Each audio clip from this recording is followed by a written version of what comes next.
Para jamaah hadirin rahimakumullah, alhamdulillah kita diberi pegangan oleh Allah kitab suci Al-Quran.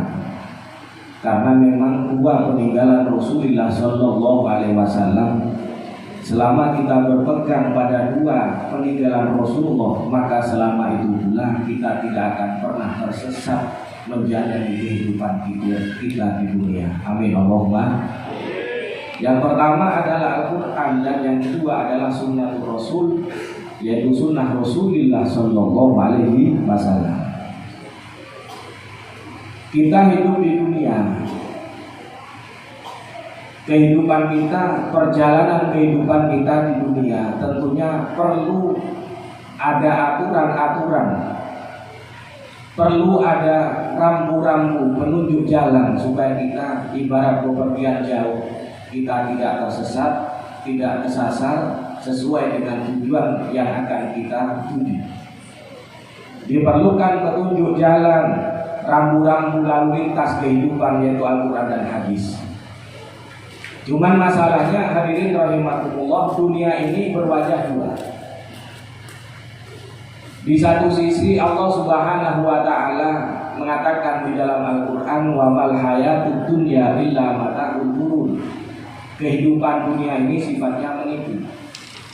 Karena sifatnya menipu, maka banyak di antara kita tertipu dengan kehidupan dunia. Di sisi yang lain, fungsi dari dunia sebagaimana disampaikan oleh Nabi kita, dikutip oleh Al-Imam Ghazali rahimahullah dalam karyanya Ihya Ulumuddin. Beliau mengutip sabda Rasulullah Sallallahu Alaihi Wasallam bersabda, "Ad-dunya mazra'atul akhirah. Kullu ma khuliqa fiha yastabi'u ayyutazawwada minhu lil akhir." Kata Rasulullah Sallallahu Alaihi Wasallam, dunia ini merupakan ladang kita untuk menuju akhirat.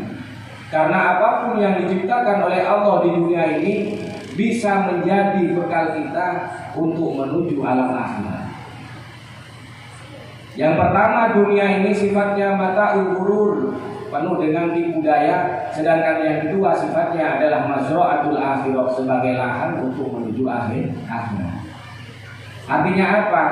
Dunia ini berwajah dua. Yang pertama menipu kita. Di sisi yang lain, yang kedua, dunia ini justru merupakan kesempatan kita untuk mendapatkan kebahagiaan yang hakiki, yaitu di akhirat kelak. Karena sifat dunia ini menipu, ya seringnya kita akan tertipu. Perjalanan waktu begitu cepat, penemuan-penemuan begitu cepat, perkembangan ilmu pengetahuan dan teknologi begitu cepat. Kalau zaman sekarang ukurannya penemuan yang begitu canggih, bisa dikatakan sakti, bisa dikatakan luar biasa. Penemuan yang paling hebat di abad ini apa? Yaitu HP. Ini penemuan yang luar biasa. Jadi HP seperti ini sengaja saya bawa untuk contoh saja ini. Bukan karena saya suka dengan HP, cuman sebagai contoh. Ini HP. HP seperti ini merupakan penemuan spektakuler di abad ini. Ini luar biasa. Gara-gara HP ditemukan oleh manusia, televisi hilang, bisa menghilangkan televisi. Sekarang yang namanya televisi sudah tidak begitu digantunggi. Anak-anak muda sudah tak zaman melihat televisi, cukup buka HP, buka YouTube, film apa yang tidak ada, semuanya lengkap. Yang penting datanya ada. Kalau kotanya tidak ada, dia tidak keluar filmnya. Gara-gara HP yang kecil seperti ini, televisi hilang sekarang. Gara-gara HP seperti ini, sekarang koran sudah banyak yang tidak terbit lagi, banyak yang bangkrut perusahaannya. Kenapa? Kalau koran ini beritanya basi, terbit pada hari ini, beritanya berita kemarin, baru diberitakan pada hari ini. Tapi dengan HP, kejadian sekarang beritanya muncul sekarang juga. Kejadian hari ini muncul sekarang juga, ada streaming, siaran langsung. Beritanya kalau bahasa orang sekarang up to date. Gara-gara HP koran hilang, gara-gara HP radio hilang. Kalau zamannya ibu-ibu yang sudah agak sepuh sedikit, dulu aku muda itu kan pegangnya radio, dengerin lagu, ya enggak? Dengerin lagu dari studio tertentu. Mau mendengarkan satu lagu itu kadang menunggu hingga setengah jam. Bicara ke sana kemari, belum sponsornya juga. Tapi dengan HP sekarang lagu apa yang tidak ada? Tinggal cari, tinggal download lagunya Ida Laila, ada. Mulai lagu-lagu jadul zaman dulu sampai sekarang ada, lengkap fiturnya. Gara-gara HP radio hilang. Bahkan gara-gara HP suami juga hilang. Betul apa enggak? Gara-gara HP suami hilang. Bukan hanya suami, gara-gara HP istri juga hilang. Sama ini. Ya enggak? Satu-satu. Suami istri sama-sama bisa menghilang. Gara-gara apa? Gara-gara HP. Luar biasa, begitu saktinya HP ini mata unggul. Bisa sakti. Apa yang gak hilang gara-gara HP? Silaturahim juga hilang. Biasanya datang ke rumahnya, tidak usah datang ke rumahnya, cukup video call. Tanya kabar lewat WA. Ucapan hari raya tidak usah jauh-jauh datang ke rumahnya, cukup copy paste minal aidin, selamat hari raya, kirim ke sebanyak-banyaknya. Lah ini HP menghilangkan silaturahim, ya enggak? Lah ini mata unggul, ini sudah zaman fitnah. Makanya Rasulullah SAW mengajarkan kepada kita, kalau kita sholat, kalau kita belajar lagi fikih, kalau kita sholat, ketika tasyahud akhir, pamungkas dari bacaan kita dituntun oleh Rasulullah agar berdoa untuk minta perlindungan kepada Allah dari 4 hal. Kita membaca doa disunatkan ketika tasyahud akhir. Setelah kita membaca sholawat Allahumma sholli ala sayyidina Muhammad wa ala sayyidina Muhammad kama shollaita ala sayyidina Ibrahim wa ala sayyidina Ibrahim fil alamin innaka Hamidum Majid. Kita dianjurkan oleh Rasulullah membaca doa. Apa? Allahumma inni a'udzubika min adzabil qabri wa min adzabil nar wa min fitnatil mahya wal mamat wa min fitnatil masiihid dajjal. Ada 4 yang dianjurkan oleh Rasulullah, diajarkan kepada kita setiap kita sholat, minta perlindungan kepada Allah agar kita dilindungi dari 4 hal. Apanya? Apa yang pertama?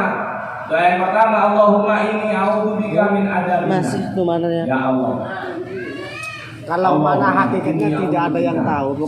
Yang bisa menandingi Dajjal itu yang mendapat gelar Al-Masih itu siapa? Isa Al-Masih. Min adabil qabri, dari siksa kubur. Kalau dalilnya minta perlindungan kepada Allah dari siksa kubur. Makna aslinya. Karena ketika kita masuk ke alam kubur, kita tidak pernah tahu nasib kita. Kalau dari masalah ya menyentuh. Cuma kan bukan di alam bukan kubur gelap luar biasa. Situasinya sangat menakutkan. Kalau ibu-ibu tidak percaya, silakan nanti berangkat keluar ke kuburan. Biar saya belakangan ngalah. Dajjal itu gelarnya Al-Masih. Di kuburan itu luar biasa. Yang bisa menandingi sama. Ya mohon maaf, saya juga belum pengalaman. Cuman ini kata jauh para alim ulama.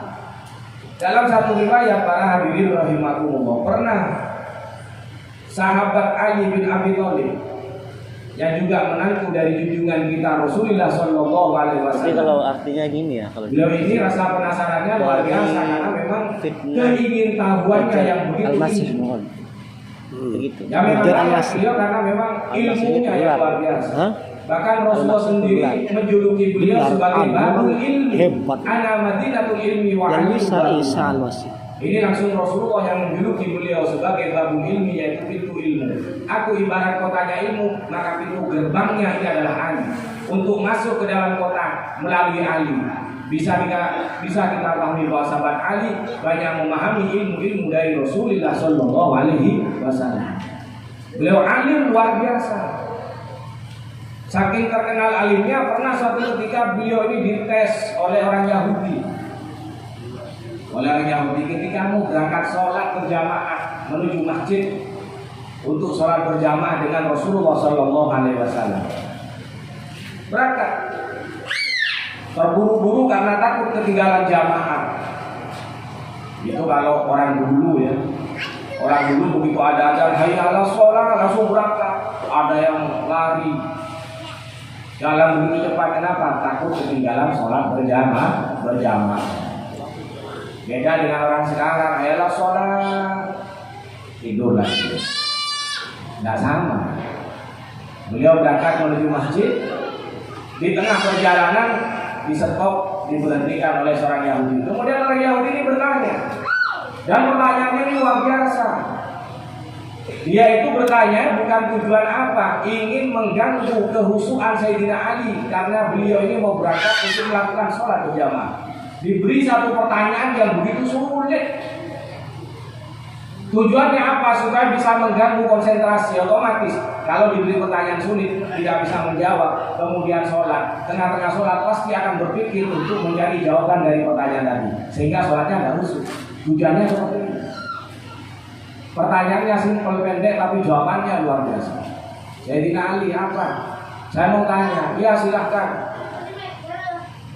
Kira-kira hewan apa yang telinganya masuk ke dalam dan hewan apa yang telinganya keluar? Ini pertanyaannya. Kira-kira kalau kita jawab bagaimana? Kita sebutkan satu-satu, dah selesai hewan sealam dunia ini banyak. Pertanyaannya sedikit, tapi jawabannya butuh jawaban yang luar biasa banyak. Kira-kira hewan apa yang telinganya masuk ke dalam dan hewan apa yang telinganya keluar? Di luar dugaan, beliau langsung menjawab. Bagaimana jawabannya? Simpel jawabannya. Kalau hewan itu bertelur, maka hewan itu telinganya masuk ke dalam. Tapi kalau hewan ini tidak bertelur, tapi melahirkan, maka telinganya ini keluar. Coba bisa lihat. Ular bertelur, telinganya masuk ke dalam. Ikan bertelur, telinganya masuk ke dalam. Ayam bertelur, telinganya masuk ke dalam. Kelinci melahirkan, telinganya keluar. Makanya Pak, kalau dari perempuan lihat dulu, takut telinganya ke dalam kok. Lihat dulu ini bertelur apalagi melahirkan. Kalau bertelur telinganya masuk ke dalam. Sesimpel itu jawabannya, di luar dugaan. Dan ternyata benar. Akhirnya orang Yahudi ini mengakui, betul sahabat Ali ini ilmunya luar biasa. Tidak salah Rasulullah mengatakan babul ilmi, pintu gerbang dari ilmu pengetahuan. Makanya beliau rasa ini tahunya luar biasa. Ketika beliau pergi ke kuburan sahabat Umar meninggal.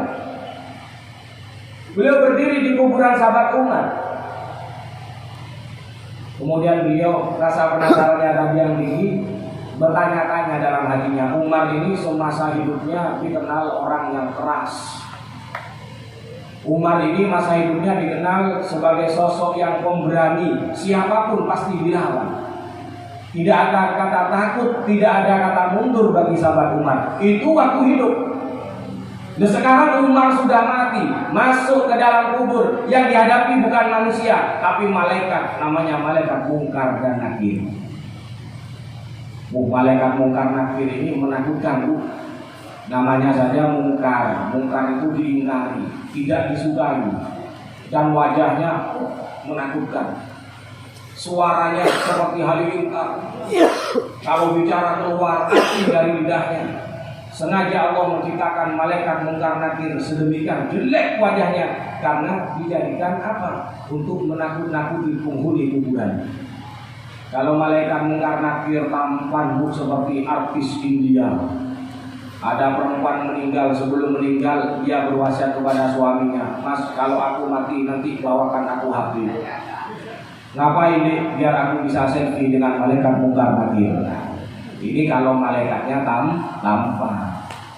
Tapi karena malaikatnya jelek, namanya juga Munkar Nakir. Sengaja Allah menciptakan malaikat ini dengan bentuk yang demikian menakutkan karena fungsinya memang untuk menakut-nakuti penghuni alam kubur. Ini Umar sekarang sudah meninggal, yang dihadapi Munkar Nakir. Kira-kira bagaimana Umar? Apakah berani menghadapi Munkar Nakir? Selama hidup dia berani menghadapi siapapun. Sekarang bukan manusia yang dihadapi, tapi malaikat Munkar Nakir.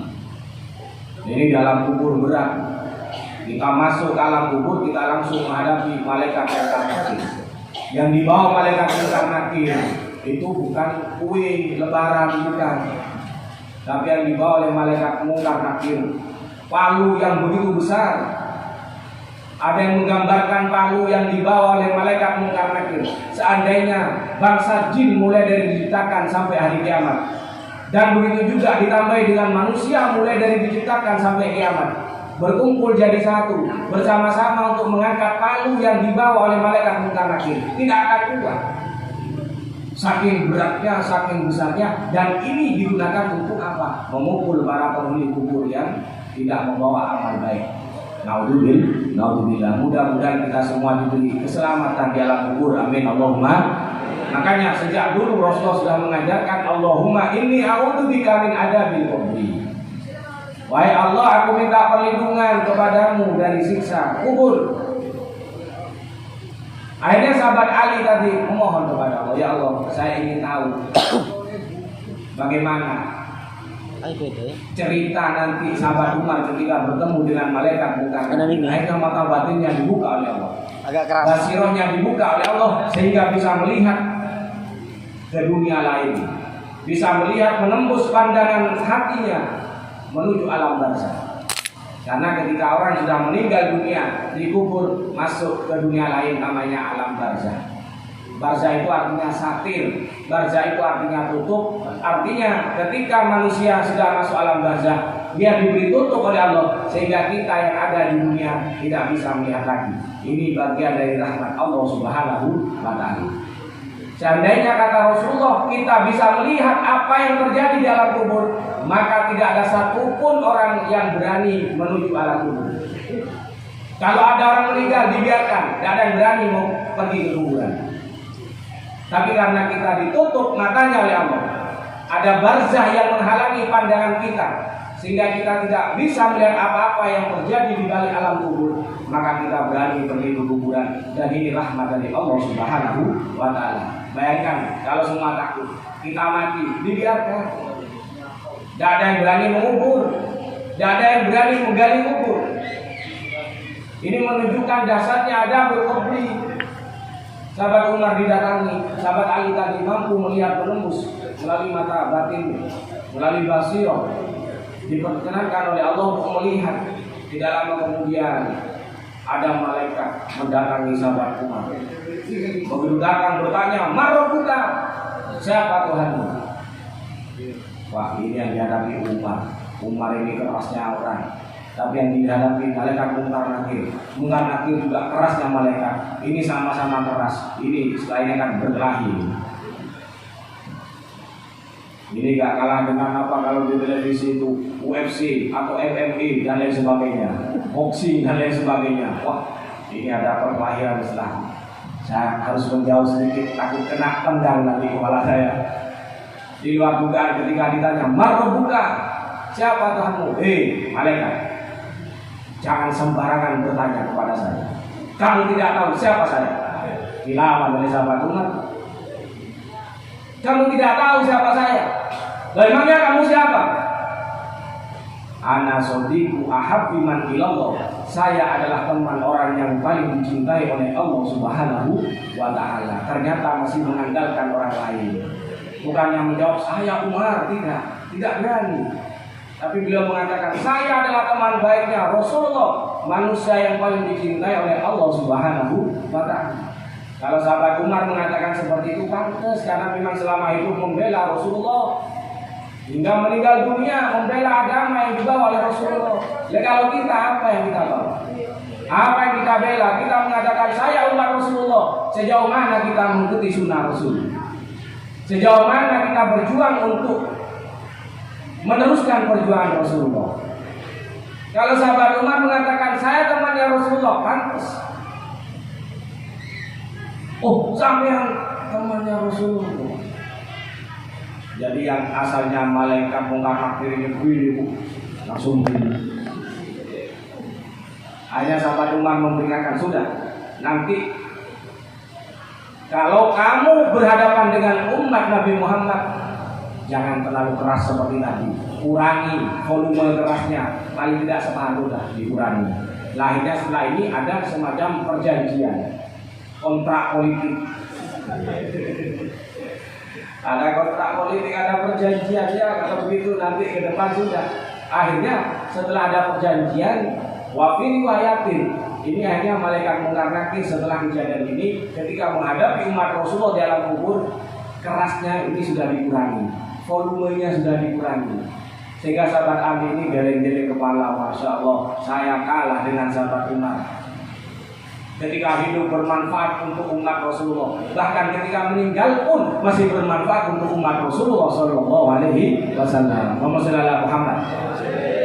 Ya ini ada berkebri, bisa kita bayangkan. Di alam kubur kita sendiri, walaupun tetangga kita banyak, mungkin kita nanti dikubur di pemakaman umum kanan kiri, tidak ada yang kenal. Kita minta tolong, orang yang diminta tolong sama saya juga perlu pertolongan. Tidak ada yang bisa menolong kita kecuali yang pertama syafaat Rasulullah Sallallahu Alaihi Wasallam. Kemudian hal yang berkenaan dengan amal ibadah yang kita lakukan selama hidup di dunia, maka tadi dunia ini harus kita gunakan sebagai mazra'atul akhirah, sebagai ladang kebaikan agar bisa bermanfaat untuk akhirat kita kelak. Ini yang pertama tadi. Allahumma inni a'udzubika min adzabil qabr wa min adzabin nar. Minta perlindungan kepada Allah dari apa? Dari siksa neraka. Di alam kubur lama. Di alam kubur lama, Pak. Bayangkan kalau kita meninggal sekarang, kemudian kita dikubur, hari kiamat kita tidak pernah tahu. Seandainya kiamat mau terjadi, menunggu 100 tahun lagi yang akan terjadi kiamat, maka kita ada di dalam kubur 100 tahun. Padahal hidup kita mungkin 60 tahun, 70 tahun. Ini kurang lebih usia standar umat Rasulullah Sallallahu Alaihi Wasallam. Antara 60 sampai 70. Kalau yang datang ada yang umur 69, ya setahun lagi sudah kontrak dengan malaikat maut. Kita hidup hanya 60 sampai 70, sedangkan menunggu kiamat. Kalau andai kiamat itu masih 100 tahun lagi, 100.000 tahun lagi, berarti kita di alam kubur lamanya 100.000 tahun. Kita sendirian, penuh dengan kegelapan, kebingungan dan lain sebagainya selama 100.000 tahun. Bayangkan. Itu kalau kiamat 100.000 tahun. Makanya termasuk kita menjadi umat Rasulullah SAW, termasuk rahmat dari Allah. Kenapa kita dijadikan umat terakhir? Karena Allah ini kasihan kepada umat Rasulullah supaya tidak lama-lama berada di alam kubur. Bayangkan umatnya Nabi Nuh dulu sampai sekarang masih dalam kubur. Sedangkan kita masih enak main HP, yang lain sudah menghadapi malaikat Munkar Nakir masing-masing di alam kubur. Mulai dari dulu zaman Nabi Nuh, karena orang kafir ini ada mulai zaman Nabi Nuh alaihi salam. Sebelum itu tidak ada orang kafir, orang maksiat ada, tapi yang kafir tidak iman kepada Allah ini ada muncul mulai zamannya Nabi Nuh alaihi salam. Berapa ribu tahun dari zaman Nabi Nuh sudah meninggal, dikubur sampai sekarang belum keluar karena belum kiamat. Masih disiksa terus sampai sekarang. Kita masih enak makan tidur. Ini rahmat dari Allah untuk umat Rasulullah Sallallahu Alaihi Wasallam. Min adzabin nar. Setelah kubur nanti kita dibangkitkan menuju antara dua pilihan, surga dan neraka. Kalau di neraka kita minta tadi supaya diselamatkan dan dilindungi dari api neraka. Kalau sudah dilindungi maka kita akan diselamatkan oleh Allah Subhanahu wa Ta'ala. Ada kisah menarik, Pak, di dalam kitab Ihya Ulumuddin. Ada dua orang dimasukkan ke dalam neraka.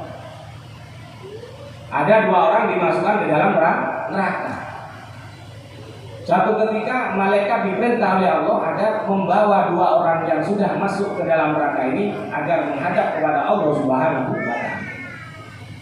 Malaikat itu dua orang yang ada di dalam neraka bawa ke sini. Dibawa dua orang ini, diangkat dari neraka, dihadapkan kepada Allah. Allah bertanya, hei kamu fulan, kenapa kamu masuk neraka? Bukannya Allah tidak tahu, tapi ini sebagai bukti untuk tahqiq, untuk menyatakan apa sebenarnya yang menjadi penyebab, supaya bisa menjadi pembelajaran bagi siapapun orang yang lain. Kenapa kamu masuk neraka? Yang menjawab, wahai Allah, selama hidup saya tidak pernah tunduk dan patuh kepada perintahmu. Apapun yang kau perintah, saya tidak pernah menjalankan perintahmu, kata orang ini. Oh, kalau begitu wajar kamu masuk neraka. Iya wajar, orang seperti ini mau masuk surga enak lagi. Oh wajar kamu masuk neraka. Kamu ditanya oleh Allah, kenapa kamu masuk neraka? Dia menjawab orang yang kedua, saya sewaktu di dunia, wahai Allah, sering melakukan maksiat. Ya mungkin ibadah dilakukan, tapi maksiat juga dilakukan. Kalau sholat Jumat, dia naik ke masjid ada di depan, di belakang imam.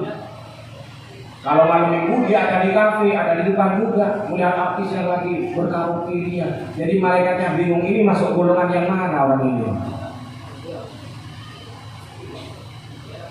Kamu kenapa masuk neraka? Karena saya sering melakukan maksiat. Oh, pantas kalau gitu kamu masuk neraka. Malaikat bawa.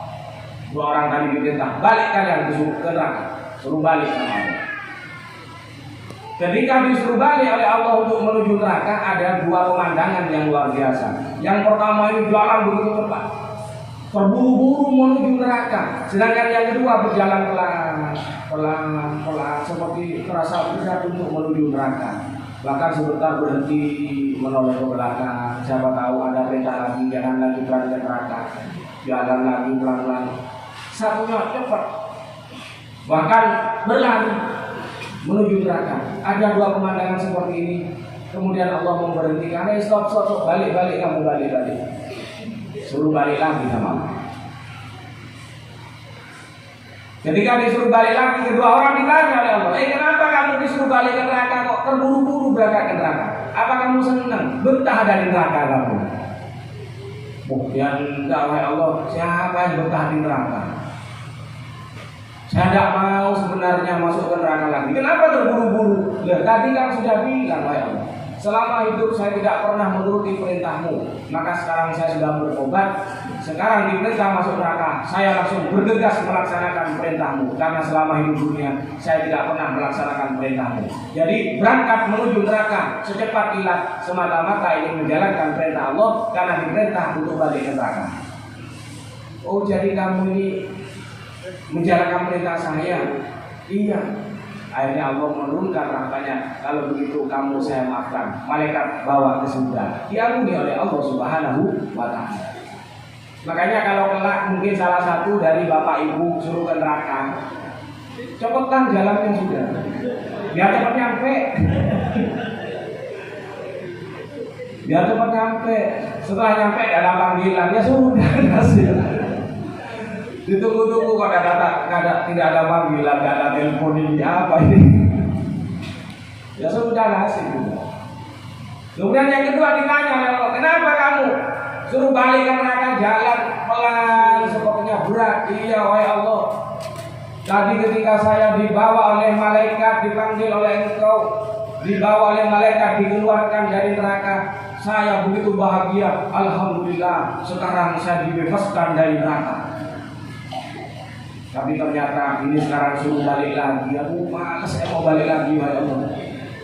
Oh, jadi kamu malas balik karena husnuzon kepada saya, punya prasangka bahwa dia sudah diampuni oleh Allah, husnuzon kepada Allah. Allah sendiri mengatakan, ana inda dhanni abdi bi, saya ini sesuai dengan prasangka hambaku kepadaku. Maka kita harus senantiasa punya prasangka yang baik, husnuzon kepada Allah Subhanahu wa ta'ala. Sering kita husnuzon kepada Allah. Sering kadang kita mengatakan, kalau doa saya tidak diterima oleh Allah, saya terlalu banyak dosa, itu sudah suudzon kepada Allah. Tidak boleh seperti itu. Oh, jadi kamu suudzon, ya wahai Allah, saya sudah mengira tadi saya sudah diangkat dari neraka, mau dibawa ke surga, ternyata suruh balik lagi. Hanya bagaimana? Justru karena husnuzonnya kepada Allah diampuni. Oh, kalau begitu kamu saya ampuni, malaikat bawa ke surga gara-gara husnuzon kepada Allah. Jadi bisa jadi dulu dia sempat berdoa, Allahumma inni a'udzubika min adzabil qabri wa min adzabil nar, minta perlindungan dari siksa neraka. Yang ketiga, wa min fitnatil mahya wal mamat, fitnah kehidupan dan kematian. Ini fitnahnya besar. Ya seperti tadi HP itu bisa menjadi fitnah, mata dulu Gara-gara HP suami hilang, istri hilang, anak bahkan hilang hingga ketemuan sama kenalannya di FB dan lain sebagainya. Banyak kejadian seperti ini. Mudah-mudahan anak cucu kita diselamatkan oleh Allah Subhanahu wa taala. Amin Allahumma. Dan ini perlu sejak ini kita mohon kepada Allah agar diselamatkan dari fitnah kehidupan dan fitnah kematian. Ini fitnah yang begitu besar. Dan yang keempat yang terakhir, ajaran dari Rasulullah SAW, dan ini yang akan kita hadapi kelak di akhir zaman. Entah kapan, yaitu wamin fitnah masih dajjal, yaitu dari fitnah al-masih dajjal. Ini fitnah yang besar yang kelak akan diturunkan kembali oleh Allah di akhir zaman, dikeluarkan di akhir zaman kapan wallahu a'lam. Dan tanda-tanda kemunculannya sejak sekarang sudah banyak ditunjukkan oleh Allah Subhanahu wa taala. Makanya kita senantiasa minta perlindungan dari Allah dari fitnah kehidupan, fitnah kematian. Karena umat ini fitnah sekarang yang nyata di hadapan kita sesuai dengan apa yang disampaikan oleh Rasulullah, yang akan pertama kali diangkat oleh Allah dari umatku adalah hilangnya rasa malu. Dan ini sudah banyak terjadi. Sekarang banyak orang sudah tidak punya kemaluan. Banyak orang sekarang tidak punya rasa malu. Ya salah satunya ini gara-gara HP. Yang tidak punya malu bukan hanya anak kecil, bahkan yang tua-tua sekarang gara-gara TikTok. Padahal kalau setiap harinya pakai jilbab, pakai kerudung, bajunya luar biasa menutup aurat, tapi kalau sudah megang HP, TikTokan disebar kemana-mana.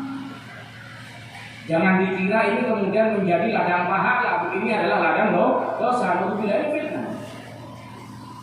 Rasa malu yang hilang gara-gara satu aplikasi, satu media.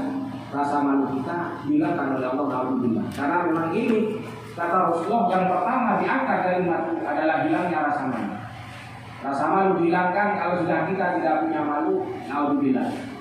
Kalau dulu orang mencuri, orang korupsi, sembunyi-sembunyi, sekarang terang-terangan. Kenapa? Karena rasa malunya sudah hilang. Alhamdulillah. Mudah-mudahan kita senantiasa dijaga oleh Allah Subhanahu wa taala, mendapatkan perlindungan dari siksa kubur, dari siksa neraka, dari fitnah kehidupan dan kematian, juga dari fitnah al-masih dajjal. Amin Allahumma amin ya rabbal alamin. Saya kira ini yang bisa saya sampaikan.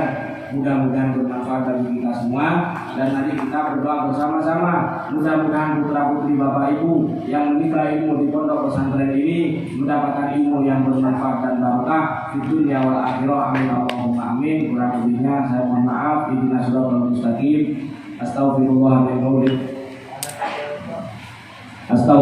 min qawli bila amalin nakun nasabtu bihi naslali bi hukumi. Assalamualaikum warahmatullahi